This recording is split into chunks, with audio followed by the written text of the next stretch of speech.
আসন্ন নির্বাচন হবে কয়েক দশকের মধ্যে অবাধ ও সুষ্ঠু। দ্য গার্ডিয়ানকে প্রধান উপদেষ্টা ডক্টর মোহাম্মদ ইউনূস। প্রবাসীদের জন্য প্রক্সি ভোটের সুপারিশ করা হয়েছে, জানালেন ইসি সানাউল্লাহ।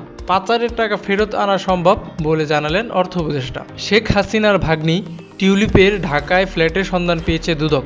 ধর্ষকদের সর্বোচ্চ শাস্তির দাবিতে শাহবাগে অবস্থান কর্মসূচিতে শিক্ষার্থীরা। ২ মহাসড়ক থেকে অবরোধ প্রত্যাহারে যান চলাচল শুরু। 10 কারখানায় ছুটি ঘোষণা। আগামীকাল থেকে দেশের 3 বিভাগে বজ্রসহ বৃষ্টির আভাস। কমপ্লিট শাটডাউনে সিলেটের উসমানী মেডিকেল কলেজের চিকিৎসকরা। এবার জনপ্রতি ফিতরা সর্বনিম্ন ১১০ টাকা, সর্বোচ্চ ২৮০৫ টাকা নির্ধারণ। থাইল্যান্ডে হামলায় ৫ জন নিহত, মালয়েশিয়া সীমান্তের নিরাপত্তা জোরদার।